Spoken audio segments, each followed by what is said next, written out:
रामसखा गौतम जी का बनता है।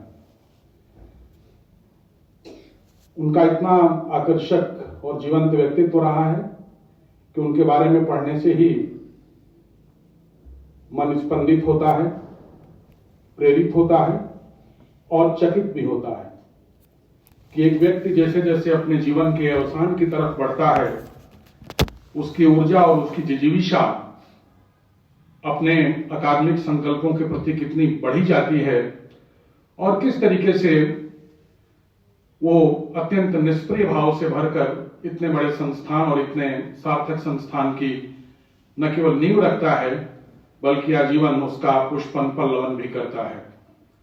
निश्चित रूप से ऐसे मनीषी हम लोगों के श्रद्धा के पात्र हैं। मैं अपनी श्रद्धांजलि और अपनी भावांजलि अपनी तरफ से भी और आप सभी की तरफ से भी आज की इस सारस्वत व्याख्यान के अवसर पर उनके चरणों में अर्पित करता हूं।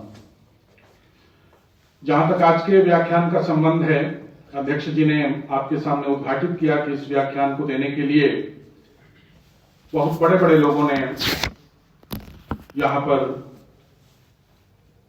अपने चरण कमल रखे हैं, उनका आगमन हुआ है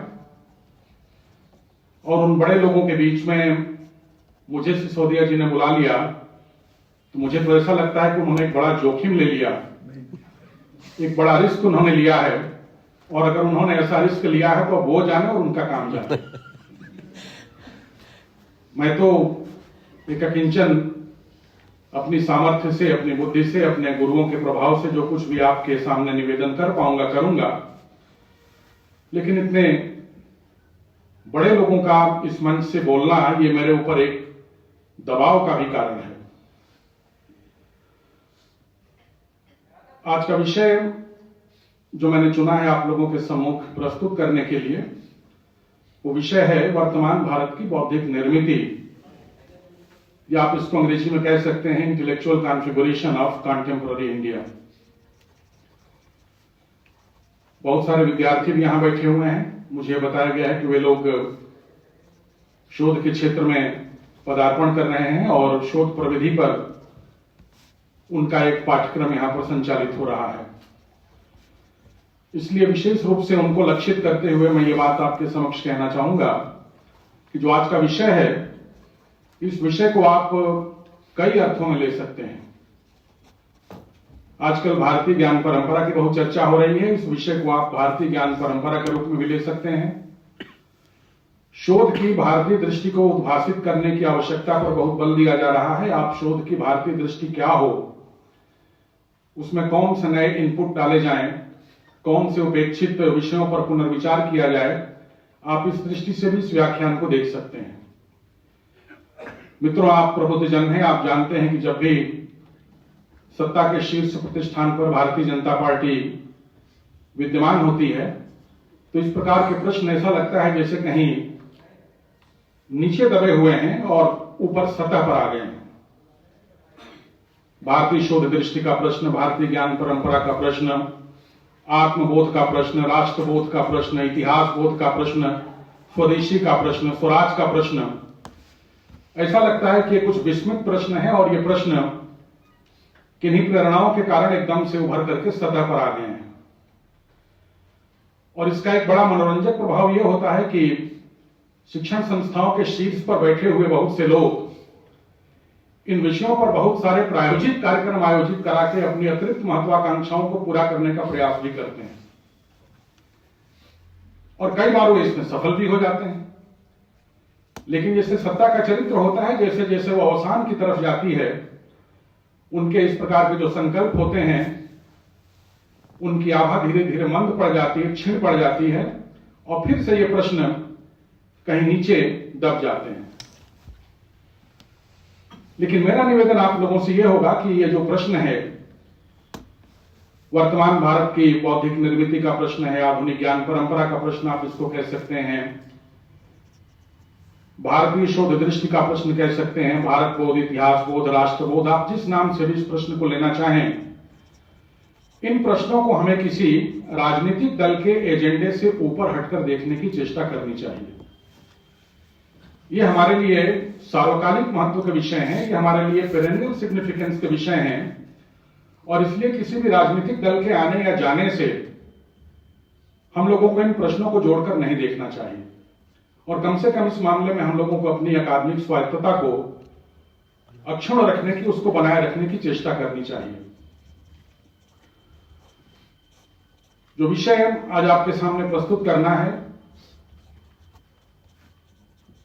उस विषय का फलक बहुत व्यापक है। किसी संदर्भ में मुझसे अपेक्षा की गई कि मैं इस विषय पर एक शोध पत्र लिखूं। मैंने जब इस विषय पर अपना शोध पत्र लिखने के लिए बिंदु एकत्रित करने शुरू किए तो बिंदु 57 पेज के हो गए। स्वाभाविक है कि 57 पेज में किसी विषय से संबंधित बिंदुओं को एकत्र करके आप उस पर कोई शोध पत्र नहीं लिख सकते, उस पर किसी पुस्तक का प्रणयन हो सकता है। और जब ऐसी संभावना हो कि इस विषय पर कोई पुस्तक लिखी जा सकती है तो फिर थोड़ा और धैर्य की और थोड़ा और समय लेने की आवश्यकता पड़ती है। लेकिन एक दिए गए समय में, 1-1.25 घंटे का जो भी समय मुझे दिया गया है, उसमें मैं इस विषय को आपके सम्मुख यथासंभव, यथासाध्य, यथासामर्थ्य प्रस्तुत करने की चेष्टा करूंगा। कुछ बिंदु मैं आपके सामने एक्सप्लोर करते हुए आगे बढ़ूंगा, कुछ बिंदुओं के बारे में मैं केवल आपको संकेत देते हुए आगे बढ़ूंगा क्योंकि आप सभी प्रबुद्ध जन हैं, और कुछ बिंदुओं के बारे में चूंकि यहां विद्यार्थी भी बैठे हुए हैं या नवयुवक बैठे हुए हैं, तो कुछ पाठ्य सामग्री या कुछ पुस्तकों की तरफ इंगित करके मैं इस विषय में आगे बढ़ने की चेष्टा करूंगा, जिससे कि जो दिया गया हमारे पास समय का फ्रेमवर्क है उसमें अपनी बात पूरी हो जाए। मित्रों, सभ्यताओं के इतिहास में आप जानते हैं कि उत्थान और पतन का दौर लगा रहता है और दुनिया की ऐसी कोई सभ्यता नहीं है जिसमें केवल उत्थान या उत्थान के ही दौर हों, जिसके इतिहास में कभी पतन के दौर नहीं आए। भारतवर्ष की सभ्यता को भी इससे आप अछूता नहीं कह सकते, इससे आप अलग नहीं कह सकते। आप अच्छी तरह से इस बात को जानते हैं कि भारतवर्ष का जो पिछले लगभग 1000 वर्ष का इतिहास रहा है, उसमें एक लंबे समय तक हम लोग मुस्लिम शासन विधान के द्वारा संचालित रहे हैं और उसके बाद लगभग 200 या 250 वर्षों तक हम लोग ब्रिटिश उपनिवेशवाद के अधीन रहे हैं। हम लोग अपनी बात यहीं से शुरू करते हैं और इस बात को देखने की आवश्यकता है कि जो मुस्लिम शासन काल रहा उसमें और जो 200-250 वर्षों का जो ब्रिटिश शासन काल रहा उसमें भारतीय समाज के ऊपर क्या प्रभाव पड़े, उसकी बौद्धिक निर्मिति को गढ़ने की दृष्टि से उसमें एक मूलभूत अंतर विद्यमान है। हजारों वर्ष के मुस्लिम शासन काल में भी ये ठीक है कि हमारे मंदिरों को तोड़ा गया या पुस्तकालयों को जलाया गया या दूसरे प्रकार की तमाम माध्यताई गतिविधियां समाज में हुई होंगी, लेकिन जो पकड़ने की बात है, जो समझने की बात वो ये है कि इस पूरे कालखंड में कभी भी भारतीय समाज का जो आंतरिक रस प्रवाह है वो अक्षुण्ण बना रहा, उसमें किसी भी प्रकार का कोई क्षोभ उत्पन्न नहीं हुआ। यानी इस पूरे काल में आप देखेंगे कि भारतीयों का अपने जीवन विधान के प्रति या अपनी जीवन दृष्टि के प्रति, अपने राष्ट्रीय मानदंडों के प्रति किसी प्रकार का कोई संदेह उत्पन्न नहीं हुआ, उसके अंदर किसी प्रकार की कोई आत्मविश्वासहीनता की स्थिति उत्पन्न नहीं होती और समाज का जो आंतरिक रस प्रवाह है वो अक्षुण्ण बना रहा। लेकिन ये जो 200-250 साल का जो ब्रिटिश उपनिवेश का समय रहा, इसकी विशेषता यह रही कि इसने हमारे उस आत्मविश्वास को बहुत बुरी तरह से झकझोर दिया। हमारा स्वयं अपने राष्ट्रीय मानदंडों के ऊपर, अपनी सोच के ऊपर, अपने जीवन विधान के ऊपर, अपने जीवन विन्यास के ऊपर, अपने सांस्कृतिक और अपने सभ्यताई वैशिष्ट के ऊपर विश्वास ही नहीं रहा और वो विश्वास अभी तक हिला हुआ है। उस विश्वास को पुनः संयोजित करने के बहुत सारे प्रयास हो रहे हैं, लेकिन हम लोग उसमें अपेक्षानुरूप सफल होते हुए दिखाई नहीं देते। ये खास फर्क इन दोनों शासन प्रणालियों के दौरान हम लोगों को देखना और समझना चाहिए। महर्षि अरविंद लिखते हैं कि जो भारत का पुनर्जागरण काल है, जो अपने आप में बहुत ही क्रूशियल है, बहुत ही महत्वपूर्ण है, वो भारतीय पुनर्जागरण वस्तुतः यूरोपीय पुनर्जागरण का एशियाई संस्करण है।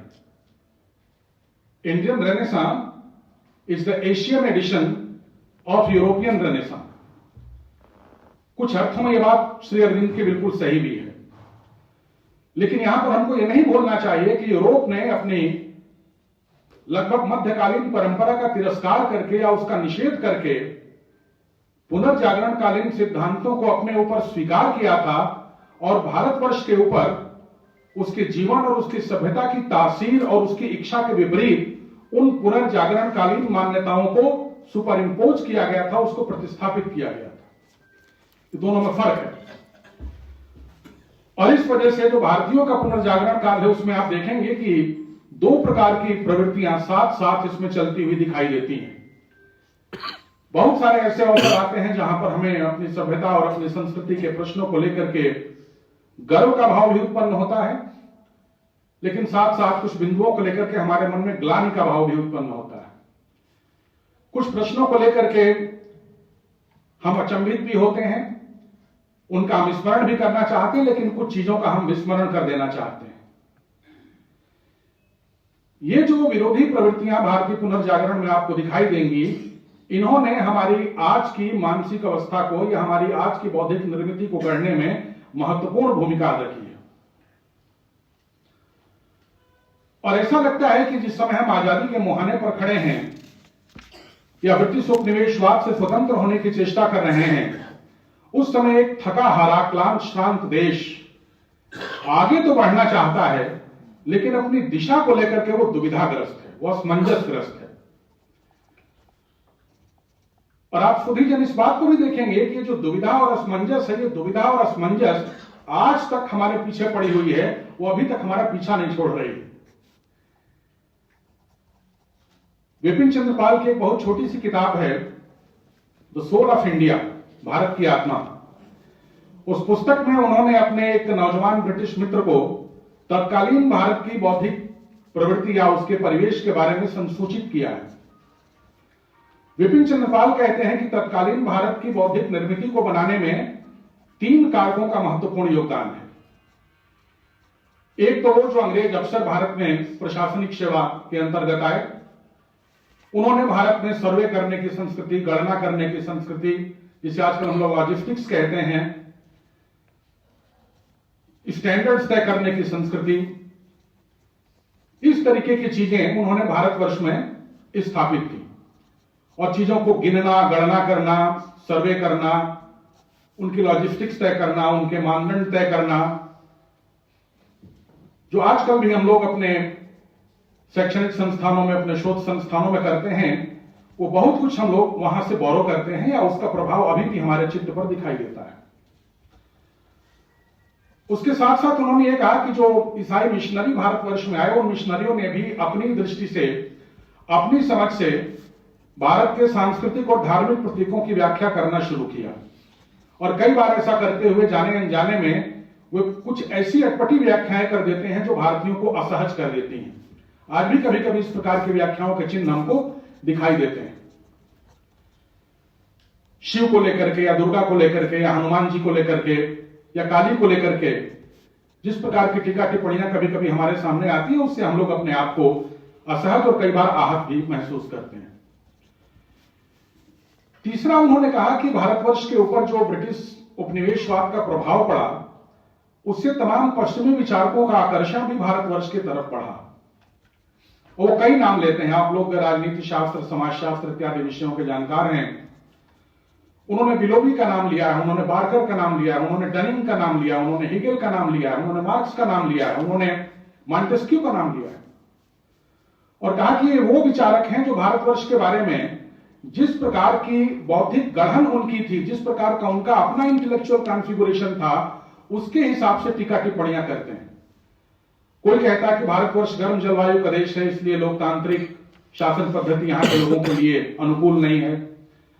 कोई ये कहता है कि भारतवर्ष में कोई आइडिया ऑफ प्योर स्टेट जैसी कोई चीज नहीं है, राज्य का कोई सम्यक सिद्धांत यहां नहीं है, राज्य और समाज दोनों यहां पर एक दूसरे के साथ घुले मिले हैं।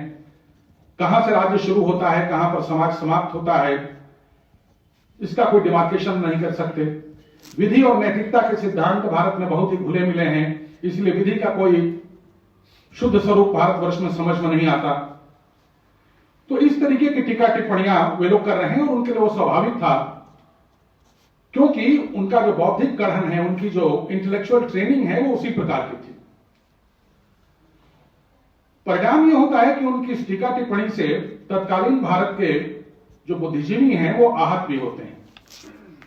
और कभी भी किसी सभ्यता के इतिहास में ऐसा नहीं होता कि उस सभ्यता का इतिहास ऐसे समर्थ बुद्धिजीवियों से पूरी तरह से रिक्त हो जाए कि यदि उस सभ्यता के ऊपर कोई आक्षेप लगाया जाए तो उस आक्षेप का कोई प्रतिवाद करने वाला न हो। ऐसा कभी नहीं होता। भारतवर्ष में इन बातों का प्रतिवाद भी किया गया और एक राष्ट्रवादी धारा उभर करके सामने आई, जिसके मुख्य स्तंभों में आप लोकमान्य तिलक का नाम ले सकते हैं, आप उसमें पूर्णेंदु नारायण सिंह का नाम ले सकते हैं, आगे चल करके आप उसमें ए सालतेकर का, यूएन घोषाल का, केपी जायसवाल का, इन तमाम लोगों का नाम ले सकते हैं। तो ये जो पहली धारा थी जिसने भारतवर्ष के ऊपर अपनी दृष्टि से आरोप लगाए, इसको पौर्वात्यवादी या ओरिएंटलिस्ट स्कूल कहा गया।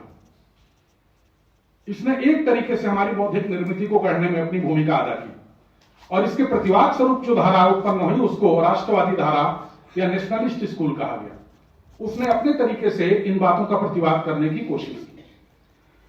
लेकिन यहां पर एक बात पर ध्यान देने की आवश्यकता, ये बातें मिस हो जाती हैं कि कई बार जब हम अपने ऊपर किए गए आघातों का प्रतिवाद करते हैं तो भावावेश में या अतिशय आवेग में हमारे राष्ट्रवादी विचारकों ने भी अपने इतिहास और अपनी संस्कृति में बहुत सारी ऐसी चीजों की उपस्थिति को स्वीकार कर लिया जो या तो भारतवर्ष में थी नहीं, या थी तो उनका वो स्वरूप नहीं था जिस स्वरूप में उन्होंने उनको स्वीकार किया।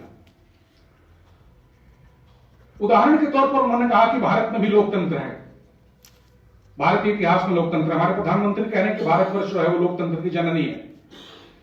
ये उन्होंने भी कहा कि भारतवर्ष में लोकतंत्र है। उन्होंने भी कहा कि नहीं, भारत में भी विज्ञान है, साइंस है। उन्होंने भी कहा कि भारतवर्ष में इतिहास और इतिहास लेखन की परंपरा है। उनको जवाब देने के लिए कि भारतवर्ष में ये सारी चीजें मौजूद नहीं है, इन राष्ट्रवादी विचारकों ने इनकी उपस्थिति को अपनी सभ्यता और संस्कृति के इतिहास में स्वीकार किया। लेकिन विचारकों ने इस बात को लिखा है कि वो इस बात को भूल जाते हैं कि अगर वहां पर कोई लोकतंत्र है भारतवर्ष में, तो उस लोकतंत्र का स्वरूप इस आधुनिक लोकतंत्र से बिल्कुल भिन्न है। भारतवर्ष में जिसे लोक कहा गया, लोक का अभिप्राय माना गया कि जो धर्म, सत्य और न्याय के प्रकाश से आलोकित है वो लोक है। लोक से ही आलोक बना है। इसी प्रकार यदि आप उसे जनतंत्र कहते हैं तो जन को भी हमारे यहां परिभाषित किया गया। आगे चल करके हम लोग आएंगे इस प्रश्न पर। 1921 में बद्री शाह की एक पुस्तक आती है, दैशिक शास्त्र, जिसमें बद्री शाह ने इस बात को उद्घाटित किया है कि किसी भी राष्ट्र का जो जन है वो उसके चिति और विराट से बनता है। किसी भी राष्ट्र को अपने जन्म के समय कुछ सांस्कृतिक वैशिष्ट्य प्राप्त होते हैं, उन सांस्कृतिक वैशिष्ट्यों को चिति कहते हैं, और उस चिति की रक्षा के लिए उस राष्ट्र के लोगों में जो त्याग और बलिदान का भाव जागृत होता है उसे विराट कहते हैं। इस चिति और विराट के सामंजस्य से वस्तुतः जन की सृष्टि होती है। और यदि आप उसे प्रजातंत्र कहते हैं तो प्रजातंत्र में एक राजा है, एक प्रजा है, एक पालक है, एक पाल्य है, और दोनों भारतवर्ष में धर्मशील हैं। आज राम राज्य की बहुत बात हो रही है। यह ध्यान देने की बात है कि भगवान राम अपनी समस्त अयोध्यावासी प्रजा की मोक्ष की कामना के साथ राज्य करते हैं। मांगे वारिद देत जल रामचंद्र के राज्य, केवल भगवान राम का ही राज्य हो सकता है। ऐसा राज्य बनाना किसी मनुष्य के बूते की बात नहीं है। यह अलग बात है कि हम उससे कुछ प्रेरणाएं ग्रहण कर सकते हैं। तो इसलिए आप देखिए, अगर लोकतंत्र, जनतंत्र या प्रजातंत्र हम कहते हैं तो उसका कलेवर हमारे यहां बिल्कुल अलग प्रकार का था। वो पार्टी केंद्रित, पावर केंद्रित या वोट केंद्रित लोकतंत्र नहीं था जिस लोकतंत्र को आज हम लोकतंत्र कहने के अभ्यस्त हैं। वो पावर सेंट्रिक, वो पार्टी सेंट्रिक, वो वोट सेंट्रिक डेमोक्रेसी नहीं थी। इसी तरीके से जिसे कहा गया कि भारतवर्ष में विज्ञान था, निश्चित रूप से विज्ञान था और बहुत उच्च कोटि का विज्ञान था, लेकिन उस विज्ञान का लक्षण आधुनिक विज्ञान के लक्षणों से सर्वथा भिन्न था। जो पारंपरिक विज्ञान है उसमें, पारंपरिक विज्ञान में ब्रह्म विद्या समस्त विद्याओं के केंद्र में है। जिसे हम लोग ज्ञान और विज्ञान कहते हैं, उस ब्रह्म तत्व से सभी विद्याओं की उत्पत्ति होती है, यह विज्ञान है, और सभी विद्याओं में वो ब्रह्म तत्व व्याप्त रहता है, यह ज्ञान है। तो हमारे यहां विज्ञान की बिल्कुल अलग प्रकार की दृष्टि है। और भारतीय विचारकों को आप छोड़िए, पश्चिमी विचारकों ने इस बात को उद्घाटित किया है। रेने गेनो एक फ्रांसीसी विचारक रहा है, जो नए लोग हैं उनको मैं आह्वान करूंगा कि उसकी किताबें पढ़नी चाहिए। रेने गेनो की एक पुस्तक है the crisis of the modern world. उस किताब का जो चौथा चैप्टर है वो चैप्टर है सेक्रेड एंड प्रोफेन। इस चैप्टर का हिंदी में अनुवाद कल्याण का जो 24वें वर्ष का अंक था, हिंदू संस्कृति अंक, उसमें एक दूसरे फ्रांसीसी विचारक ने किया है, जिसने बनारस में रहते हुए अपना नाम शिवशरण रख दिया था, करपात्री जी महाराज की प्रेरणा से। और विद्या और विज्ञान के नाम से उल्लेख हिंदी में प्रकाशित है। विद्यार्थियों को और हम सभी को या तो रेने गेनो की उस पुस्तक के उस चैप्टर को ठीक से पढ़ना चाहिए, या विद्या और विज्ञान नामक कल्याण में छपे हुए उस लेख को पढ़ना चाहिए। उससे स्पष्ट होता है कि भारतवर्ष में या किसी भी परंपरा में विज्ञान का क्या स्वरूप है और वो आधुनिक विज्ञान से कितना भिन्न है। इसी तरह से यदि आप कहते हैं कि वो इतिहास हमारे यहां भी व्याप्त था, तो ये तो स्वयं पश्चिम के विचारकों ने माना है कि आज का जो इतिहास है, जिसको हम लोग डिस्क्रिप्टिव हिस्ट्री कहते हैं, जिसे हम लोग विज्ञान सम्मत तथ्यों के आधार पर आधारित इतिहास कहते हैं, उस इतिहास की प्रासंगिकता और उस इतिहास की सार्थकता पर स्वयं पश्चिमी विचारकों ने प्रश्न खड़े किए हैं। विशेष रूप से हम लोगों को आरजी कॉलिंगवुड की किताब द आइडिया ऑफ हिस्ट्री को देखना चाहिए। ओस्वाल्ड स्पेंगलर की किताब the decline of the west को देखना चाहिए, जो ये कहता है कि अपनी संस्कृति से वेस्ट जैसे जैसे दूर हुआ, पश्चिम जैसे जैसे दूर हुआ, उसकी डिसेंटरिंग का परिणाम इंडिविजुअलिज्म में हुआ, और उसी इंडिविजुअलिज्म का परिणाम आज की तमाम प्रकार की आइडेंटिटीज हैं, जो कॉन्फ्लिक्टिंग आइडेंटिटीज के रूप में हमारे सामने उपस्थित है। ये जो एक दूसरे से संघर्षरत अस्मिताएं हैं, वो संघर्षरत अस्मिताएं अपनी संस्कृति से दूर होने के कारण उत्पन्न हुई हैं। ये आधुनिक यूरोपीय इतिहास की ये जो विशेषता है, उसको स्वयं ओस्वाल्ड स्पेंगलर रेखांकित करते हैं। आचार्य रामनाथ सुमन हमारे हिंदी के बड़े विद्वान हैं, उन्होंने इस बात को रेखांकित किया है कि जो भारतवर्ष में जो सभ्यता की गति है वो सेंट्रीपिटल है, चीजें केंद्र की तरफ आती हैं, केंद्रोन्मुख हैं। और जो आधुनिक ज्ञान विज्ञान की गति है वो केंद्रापसारी है, वो सेंट्रीफ्यूगल है, वो केंद्र से दूर ले जाती है। महर्षि अरविंद ने अपने ऐसे रेनेसां इंडिया में इस बात को उद्घाटित किया है कि भारतीयों ने ज्ञान विज्ञान के क्षेत्र में इतनी ऊंचाई तय की, एक एक चीज का विश्लेषण करने में उन्होंने अपनी बुद्धि को इतना अधिक लगाया, बावजूद उन्होंने कभी भी अपने चिंतन, अपने मनन और अपने अध्ययन के केंद्र से भारतीय आध्यात्मिकता के तत्व का विस्मरण नहीं किया। ये महर्षि अरविंद के विचार। तो इतिहास की कभी वो गति नहीं रही जो गति आधुनिक इतिहास के, पश्चिमी इतिहास की है, स्वयं उन्हीं विद्वानों ने कहा। और हम लोग राजनीति शास्त्र के विद्यार्थी हैं, हम लोगों को एरिक वोगलिन की किताब जो 5 वॉल्यूम में है, ऑर्डर इन हिस्ट्री को देखना चाहिए। और कहते हैं कि इतिहास की 2 प्रकार की गतियां होती हैं, एक वो कहते हैं कि हॉरिजॉन्टल डायमेंशन और एक इतिहास का वर्टिकल डायमेंशन। जो तमाम तथ्यपरक इतिहास हम पढ़ते हैं वो वर्टिकल डायमेंशन,